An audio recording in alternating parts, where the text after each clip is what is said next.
Njerëz si ti nuk meritojnë as mbetjet që qenë t'i refuzojnë, bërtiti roja i sigurisë ndaj vajzës vetëm 11 vjeçare, ndërsa e shtynte me forcë larg burrit në karrigen me rrota. Por në atë çast ndodhi diçka që askush nuk e priste. Vajza e vogël, me fustanin e verdhë të njollosur nga balta dhe trikon e kuqe të vjetër e të shyrë, ngriti gishtin që i dridhej dhe tregoi broshin që shkëlqente në jakën e kostumit blu të milionerit. Me një zë aq të dobët sa mezi dëgjoi mes zhurmës së bulevardit, ajo tha, nëna ime ka një brosh tamam si juaj, zotëri. Bota u ndal. Milioneri ndjeu sikur zemra i pushoi brenda kraharorit, sepse ai brosh nuk ishte një stoli e zakonshme. Ai ekzistonte vetëm në 2 vende në të gjithë botën. Njëri ishte i fiksuar në kostumin e tij, ndërsa tjetri ishte zhdukur bashkë me vajzën e tij, Manuela Monti, pikërisht 11 vjet më parë. Dhe ajo që do të zbulonte atë pasdite do të ndryshonte jo vetëm jetën e tij, por edhe fatin e 3 brezave. Ishte një pasdite e martë në Avenida Paulista, një nga rrugët më elegante dhe më të zhurmshme të São Paulos. Ndërtesat korporative ngriheshin drejt qiellit si gjigant prej xhami dhe çeliku, duke reflektuar dritën e diellit që po perëndonte. Mes këtij luksi dhe lëvizjeje të pandërprerë të ekzekutivëve me çanta lëkure, grave me taka që trokisnin mbi asfalt dhe makinave luksoze që lëviznin ngadalë në trafik, ndodhej Evander Monti, një burr 60 vjeçar që kishte ndërtuar një perandori nga hiçi. Karrigia e tij me rrota ishte e teknologjisë së fundit, e motorizuar, me detaje kromi që shkëlqenin po aq sa ora e tij e shtrenjtë. Ai mbante një kostum blu të errët pa asnjë rrudh, një këmishë të bardhë të përkryer dhe, mbi të gjitha, atë brosh argjendi me gur turkezi, të punuar me porosi për të dhe për vajzën e tij kur ajo kishte mbushur 15 vjeç. 2 copë unike. 2 simbole të një dashurie që ishte shkatëruar ditën kur Manuela u zhduk pa lënë gjurmë. Në krah të tij ecte Brun, shefi i sigurisë, një burr 38 vjeç me trup atletik, kostum të zi të ngushtë dhe një shikim që skanonte vazhdimisht ambientin në kërkim të rrezikut. Brun kishte qenë pranë Evandrës për 12 vjet, që nga para aksidentit, që nga para zhdukjes së Manuelës, që nga koha kur bota e këtij burri kishte filluar të shembej copë pas cope. Ata sapo kishin dalë nga një takim me investitor të huaj. Evandra kishte mbyllur një marrëveshje prej 200 milion realesh, por fytyra e tij nuk tregonte asnjë shenjë kënaqësie. Vetëm lodhjen e përhershme të dikujt që kishte fituar gjithçka, por kishte humbur të vetmen gjë që kishte vërtet rëndësi. Vajza u shfaq nga askundi, sikur toka vetë ta kishte nxjerrë në sipërfaqe. Evandri ndjeu zemrën t'i ndalonte sërish. Si kështu nuk e shihte? Ku kishte qenë ajo gjatë këtyre 2 javëve?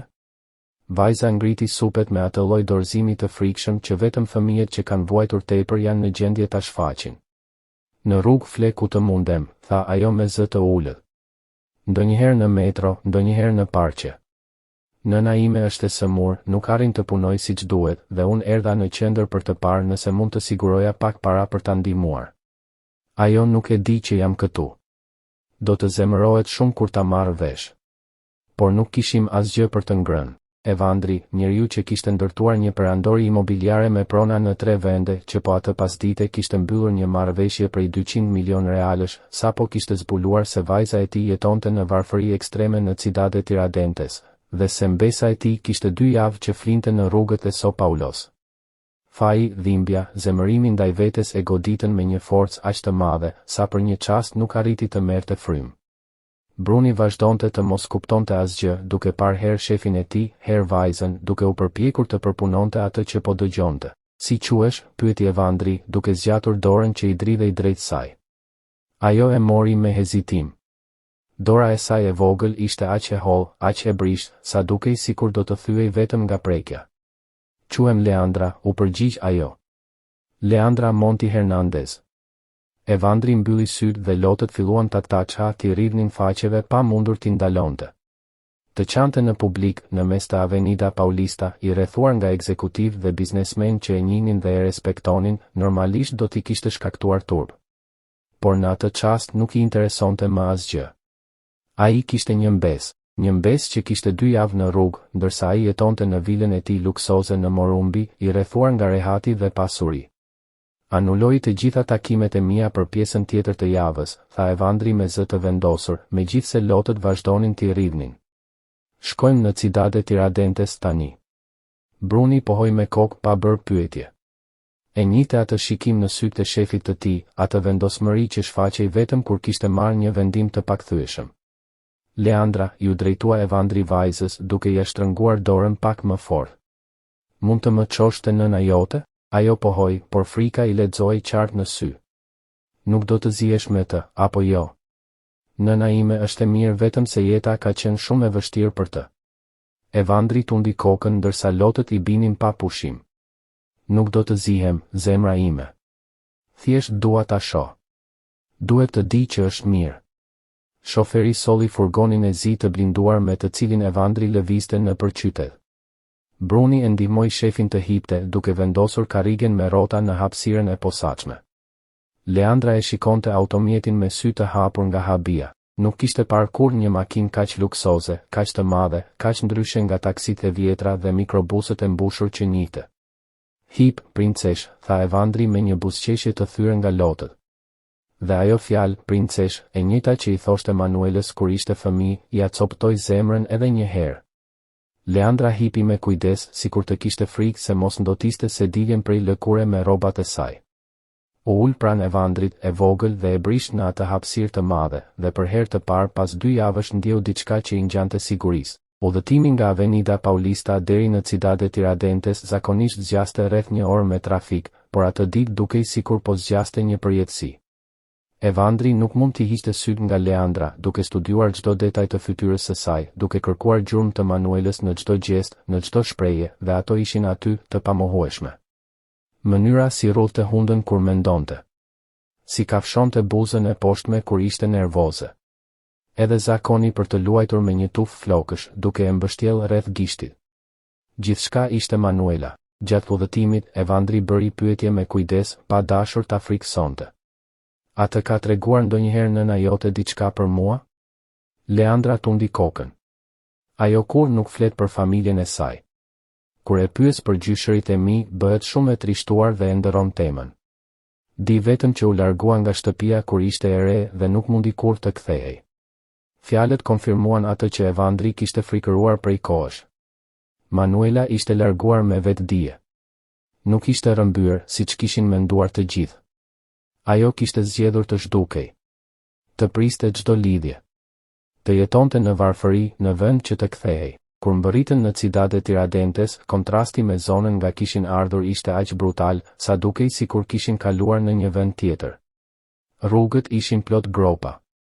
Ndërtesat ishin struktura betoni të papërfunduara, me hekura të ndryshkur që dilnin nga çatil. Telat elektrik vareshin rrezikshëm, duke formuar rrjeta të zeza mbi trotuaret e çara. Në çdo cep kishte tezga ushqimi, shitës ambulant që thërrisnin mallat e tyre, fëmijë që luanin futboll me një top të shfryrë mes makinave të parkuara. Furgoni i blinduar i Evandrit binte në sy si një diamant mes qymyrit dhe njerëzit ndaleshin për ta parë me kureshtje dhe mosbesim. Bruni qëndronte i tendosur, me dorën pranë armës, duke skanuar vazhdimisht rrethinën. Leandra tregonte rrugën me sigurinë e dikujt që njihte çdo rrugicë, çdo cep, çdo dyqan të lagjes. Është këtu, tha ajo, duke treguar një ndërtesë 3-katëshe me bojë roz të zbehur e të zhveshur, që dikur duhet të kishte qenë e ndritshme. Shkallët e jashtme prej metali ishin të ndryshkura dhe kërcisnin në çdo hap. Natyrisht, nuk kishte ashensor. Evandri i pa shkallët dhe pastaj karrigen e tij me rrota, duke llogaritur në heshtje nëse Bruni do të ishte në gjendje ta ngjiste deri në katin e dytë, aty ku Leandra tha se jetonin. Mund ta bëj, zotëri, tha Bruni, sikur ti kishte lexuar mendjen. Nuk do të jetë hera e parë. Dhe kështu, me një përzierje force brutale dhe vendosmërie, Bruni e mbarti Evandrin nëpër ato shkallë, ndërsa shoferi ngjitej pas tyre me karrigen. Leandra ecte përpara, gjithnjë e më nervoze. Nëna ime nuk e di që shkova në Paulista, përsëriste me zë që i dridhej. Do të më qortoj shumë. Korridori i katit të dytë mbante erën e ushqimit të ringrohur dhe lagështisë. Rroba ishin varur në litar që kryqëzoheshin nga njëra anë në tjetrën. Nga një apartament vinte muzikë sertaneje. Nga një tjetër çante një foshnjë. Leandra u ndal përpara një dere jeshile me bojë të zhveshur dhe numrin 23 mezi të dukshëm. Trokitur lehtë. Mam, jam unë, Leandra. Heshtje. Trokitur sërish, më fort. Mam, të lutem, hape.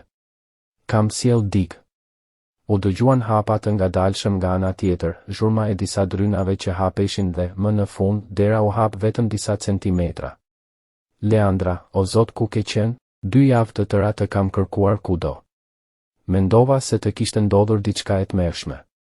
Zëri ishte i dobët, i thyrë nga të qarat dhe shqetësimi, por Evandri do ta kishte njohur kudo në botë. Ishte zëri i Manuelës. Emanuelës së tij.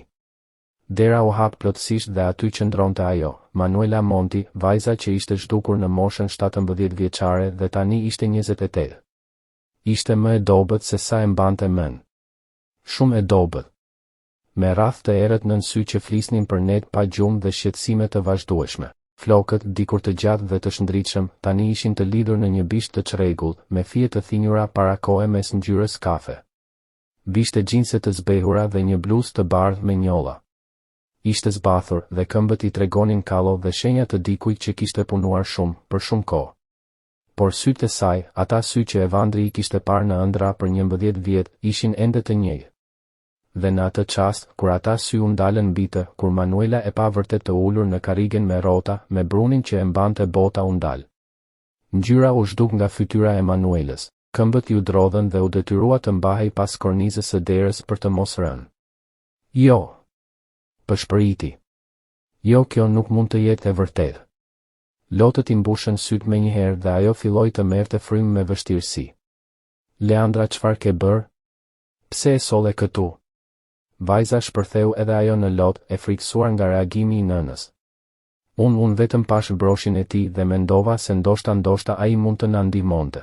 Manuela ra në gjunjë në dyshemen e korridorit, duke mbuluar fytyrën me duar, duke dënesur me një dhimbje aq therse, sa edhe Bruni, i mësuar të ruante gjithmonë qetësinë, ndiu një ny në fy.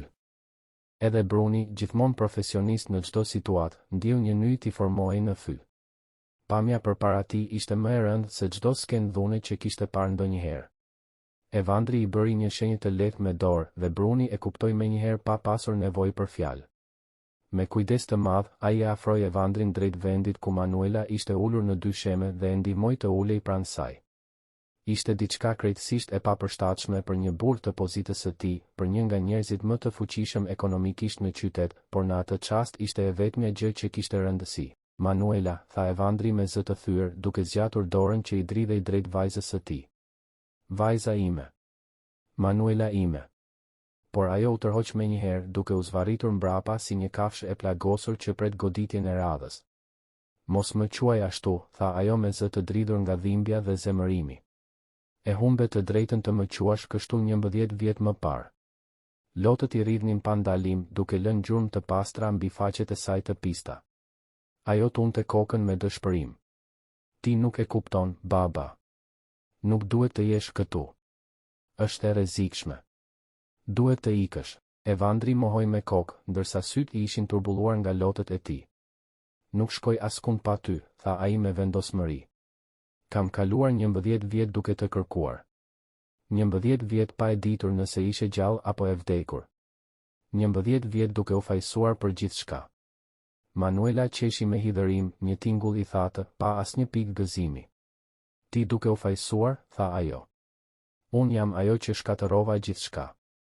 Unë isha ajo që duhej të ikte sepse isha kaq budallaqe, kaq naive. Ndërkohë, fqinjet kishin filluar të dilnin nga apartamentet e tyre, të tërhequr nga zhurma dhe skena e pazakonur. Bruni, i vetëdijshëm se po tërhiqnin shumë vëmendje, sugjeroi me zë të ulët që të hynin brenda. Manuela pohoi dobët dhe të gjithë hynë në hapësirën e vogël që ajo e quante shtëpi. Ishte një ambient jo më shumë se 30 metra katror, që shërbente njëkohësisht si dhomë ndenjeje, kuzhinë dhe dhomë ngrënjeje. 2 dyrë të vogla çonin, me sa dukej, në banjë dhe në dhomën e gjumit. Mobiljet ishin të pakta dhe të vjetra, një divan me susta të konsumuara, një tavolinë plastike me 2 karrige të ndryshme, një sobë e vogël me vetëm 2 vatra funksionale. Por ajo që i dhembi më shumë Evandrit ishte fakti se, pavarësisht varfërisë së skajshme, gjithçka ishte e pastruar në mënyrë të përpikt. Muret ishin lyer ishtazi me bojë të bardhë, dyshemeja ishte fshirë deri në qoshen e fundit, dhe pak enët që ishin të rreshtuara me kujdes dhe shkëlqenin. Manuela kishte ruajtur krenarinë e saj. Dinjitetin. Nevojën për ta mbajtur hapësirën e saj të pastër, pavarësisht rrethanave. Bruni e ndihmoi Evandrin të ulej në divan, ndërsa Leandra u struk në një cep, e friksuar nga gjithë ajo vëmendje. Manuela qëndroi pranë dritares me shpinë nga ata, duke u përqafuar fort sikur po përpiqej të mos coptohej. Pse, Manuela? Pyeti Evandri me zë të mbushur me dhimbje. Pse u zhduke kështu? Pse na le të besonim më të keqen? Manuela qeshi sërish me atë hidhërim therrës. Dëshiron të dish pse? Me të vërtet dëshiron ta dish? Ajo u kthye përballë tij dhe Evandri pa në sytë e saj një zemërim të mbledhur për vite me radhë. U mbeta shtatzën në moshën 17 vjeçare, baba, tha ajo qartë, nga një djalë i lagjes që nuk ishte nga klasa jon shoqërore, që nuk kishte para dhe as mbiemër të rëndësishëm. Dhe kur ta tregova, kur të kërkova ndihmë, atë kujtohet çfarë më the? Evandri mbylli sytë. Në atë çast, kujtimi që kishte shtypur për 11 vjet u kthye me forcë brutale. E pa veten në zyrën e tij i tërbuar, duke i bërtitur Manuelës se kishte shkatëruar reputacionin e tij, se si guxonte të turpëronte familjen në atë mënyrë. I kishte thënë se duhej të hiqte dorën nga foshnja. Se nuk kishte zgjedhje tjetër, se një vajzë e pozitës së saj nuk mund të kishte fëmijë me një askën. Dhe kur Manuela refuzoi, kur tha se e donte atë fëmijë pa marrë parasysh kush ishte babai, ai kishte dhënë ultimatum. Ose aborton, ose ikën nga shtëpia. Na detyrove të zgjedh, vazhdoi Manuela me zë që i dridhej nga zemërimi i përmbajtur. Fëmia ose familja. Sikur të ishte kaq e thjeshtë. Sikur të mund të më detyroje të zgjidhja mes dy pjesëve të shpirtit tim. Dhe unë zgjodha fëmijën tim. Zgjodha Leandrën. Heshtja që pasoi ishte shkatëruese. Evandri mbuloi fytyrën me duar dhe shpërtheu në vaj, pa mundur ta kontrollonte veten. Bruni shikonte nga ana tjetër, i parehatshëm që ishte dëshmitar i një dhimbjeje kaq intime. Leandra, që tani e kuptonte pse nuk i kishte njohur kur gjyshërit, qante në heshtje në cepin e saj. Më fal, arriti të thoshte Evandri mes dënesash. Më fal shumë, Manuela. Ishte një përbindësh. Ishte babai më i keq që mund të ekzistonte. Ai ngriti kokën me sytë e skuqur. Isha kaq i fiksuar pas dukjes, pas asaj që do të thoshin ortakët e klubit, pas ruajtjes së mbiemrit Monti të paprekur. Sa harrova të vetmen gjë që kishte vërtet rëndësi. Që ti ishe vajza ime. Dhe që të doja më shumë se çdo gjë në këtë botë. Manuela u rrëshit ngadalë poshtë murit derisa u ul në dysheme, duke përqafuar gjunjën. Ika atë natë, tha ajo me zë të lodhur. Mora disa rroba, broshin që më kishe dhënë, sepse ishte e vetmja gjë që vërtet kishte vlerë për mua, dhe u largova. Një kushërir e largët më priti këtu, në Cidade Tiradentes, derisa lindi Leandra. Po babai i saj, pyeti Evandri me zë të ulët, ndonse një pjesë e tij kishte frikë nga përgjigjja. Quhej Miguel Hernandez, tha Manuela duke fshirë lotët me kurrizin e dorës. Ishte i varfër, por ishte burr i mirë. Punonte në ndërtim dhe më donte vërtet. Kur i thash që isha shtatzën, deshi të martohej menjëherë, të vinte të përballej dhe të kërkonte dorën time siç duhet. Por unë e dija si ishe. Një buzëqeshje e butë, e dhimbshme, ju shfaq për një çast. Punonte dy fish për të na mbajtur. Ishte me mua kur lindi Leandra. Ma mbajti dorën gjatë gjithë lindjes. Qau nga gëzimi kur e pa për herë të parë. Dhe ku është tani? Pyeti Evandri, edhe pse tashmë e dinte se përgjigjja nuk do të ishte e mirë. Vdiq kur Leandra ishte 4 vjeçe, tha ajo. Aksident në kantier. Një trar i vendosur keq. Than që ishte i menjëhershëm. Që nuk vuajti. Por ne vuajtëm, baba. Shumë. Ajo mori frym thellë. Pas kësaj, gjithçka u shem. Nuk kisha studime, nuk kisha përvojë pune, nuk kisha asgjë përveç një fëmije për të ushqyer. Punova çfarë munda, duke pastruar shtëpi, duke shitur ushqim në rrugë, por kur nuk mjaftonte. Dhe 6 muaj më parë u sëmura. Probleme me veshkat. Mjekët thonë se kam nevojë për trajtim, por është i shtrenjtë dhe nuk mund të punoj si më parë. Ajo pa Leandrën me një dashuri aq të thellë, sa zemra e Evandrit u coptua sërish. Prandaj ajo iku. Sepse është një vajzë fisnike dhe e bukur që mendoj se mund të na ndihmonte. Evandri tundi kokën me forcë. Jo, Manuela, tha ai. Tani po shoh 2 nga gratë më të forta dhe më të guximshme që kam njohur ndonjëherë. Po shoh vajzën time që zgjodhi dashurinë në vend të parave. Dhe po shoh besën time që në moshën 11 vjeçare pati guximin të shkonte në qendër për të ndihmuar nënën e saj. Ai u përkul përpara aq sa i lejonte Karigia. Dhe po shoh pasojat e krenarisë sime budallaqe. Të frikës sime. Të frikacakërisë sime. Heshti për një çast. Nëse më jep një mundësi, vetëm një mundësi, betohem për gjithçka që është e shenjtë se do ta kompensoj çdo sekond të humbur. Manuela e shikonte me një përzierje dhimbjeje, zemërimi dhe diçkaje që ngjante me shpresë. Nuk dua parat e tua, baba, tha ajo ngadalë. Nuk të kam kërkuar për gjithë këta vjet sepse nuk dua parat e tua. E di, u përgjigj Evandri. Por ti ke nevojë për trajtim mjekësor. Leandra ka nevojë për siguri, për shkollë, për të qenë fëmijë. Dhe unë kam nevojë ta rikuperoj familjen time. Ai heshti përpara se të shtonte me zë të ulët, nëna jote vdiq 4 vjet më parë. Kancer. Një nga dëshirat e saj të fundit ishte të shihte sërish. Të kërkonte falje që nuk të mbrojti atë natë. Manuela shpërtheu në lodh. Gjithmonë ishte më e dobët se ti, tha ajo me dhimbje. Ju bind gjithmonë gjithçkaje.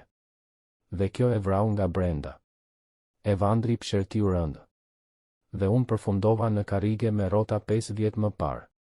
Aksident automobilistik. Shi. Një kamion humbi kontrollin. 3 muaj në spital. 7 operacione. Mjekët thanë se isha me fat që mbijetova. Ai ngriti sytë drejt saj. Por sot e di që kam mbijetuar për këtë çast. Nuk ndihesha me fat. Ndihesha i ndëshkuar. I ndëshkuar për budallallkun tim, për faktin se e kisha humbur vajzën time nga gabimet e mia dhe tani, as që mund të ecja për ta kërkuar. Bruno, i cili kishte qëndruar në heshtje gjatë gjithë asaj kohe, pastroi fytin me kujdes. Zoti Montesi, nëse më lejoni. Pas aksidentit, e pash të binte në një depresion të tmerrshëm. Ai ndaloi së ngrëni, ndaloi së fjeturi, braktisi bizneset. Perandoria që kishte ndërtuar pothuajse u shem. Vetëm kur vendosi se duhej të qëndronte i fortë, në rast se një ditë ju do të ktheheshit, zonjush Manuela, vetëm atëherë filloi të rimë këmbej. Manuela e pa të atin me sy të rinj. Për herë të parë pas 11 vitesh, ajo nuk pa përbindëshin që e kishte dëbuar nga shtëpia, por një burr të thyrë që kishte jetuar me pasojat e vendimeve të tij. A më ke kërkuar vërtet gjithë këtë kohë? Pyeti ajo me zë të dridhur. Evandro tundi kokën. Kam shpenzuar miliona në detektiv privat. Fytyra jote ishte në çdo gazetë, çdo lajm, çdo revistë, por ti nuk doje të gjendeshe. Manuela buzëqeshi pa gëzim. Ndryshova mbiemrin, u zhvendosa çdo vit. Kisha frikë se do të ma merrje Leanën, se do të thoje se nuk isha e denjë të isha nën. Kur, tha Evandro me zë të fortë. Nuk do ta bëja më atë gabim. Leana, vajza e vogël, ju afrua me hezitim. A je vërtet gjyshi im? Pyeti ajo. Evandro nuk arriti të fliste, vetëm tunte kokën. Dhe nuk do të më ndash nga mami? Kur, princesh? Ajo e përqafoi. Në atë përqafim të thjesht, Evandro ndjeu paqe për herë të parë pas shumë vitesh. Mami, tha Leana. A mund t'i japim një shans? Jam lodhur duke pasur uri. Lotët ewan mbrojtjen e Manuelës. Në rregull, por me kushte. Dhe kështu, mes dhimbjes, sinqeritetit dhe shpresës së brish, ata vendosën të përpiqeshin sërish. Sepse ndonjëherë dashuria familjare nuk e fshin të shkuarën, por I jep së ardhmes një shans të dytë.